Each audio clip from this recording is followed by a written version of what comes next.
The smoky aroma of akara and fried yam filled the dusty streets of Lagos as Mama Kemi flipped the golden brown fritters in a sizzling pan. Sweat glistened on her dark skin, her wrapper damp from the heat of the roadside stand. She glanced at her daughter, Kemi, a bright-eyed girl of 16, dressed in a neatly ironed school uniform. Kemi's fingers clutched a second-hand textbook as she read under the dim glow of a streetlight, waiting for the last customers to leave. "Kemi," Mama Kemi called, wiping her hands on a faded cloth. "Come and eat before it gets cold." "I'm not hungry, Mama," Kemi murmured, her eyes glued to a math problem. Mama Kemi sighed. She had worked herself to the bone, selling food from dawn till dusk, just to keep Kemi in school.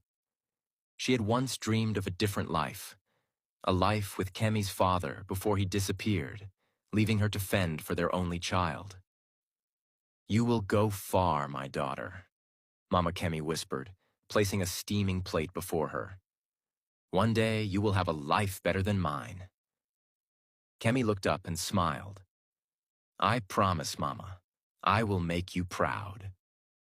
Little did they know that promise would come at a price. Years later, Kemi stood before the glass windows of her 20-story company overlooking Victoria Island. She was no longer the hungry schoolgirl studying by candlelight. She was now Madam Kemi, CEO of an international oil and gas firm. Her navy blue power suit hugged her slim frame, and her diamond-studded earrings sparkled under the office lights. Wealth had transformed her. "Madam, the board meeting is in 10 minutes, her assistant, Tayo, reminded her. Kemi nodded. "I'll be there." As she turned, her phone rang. It was Mama Kemi. She hesitated before answering. "Mama, I'm busy," she said, irritation creeping into her voice. "My daughter." Mama Kemi's voice was warm. "I just wanted to hear your voice." Kemi sighed.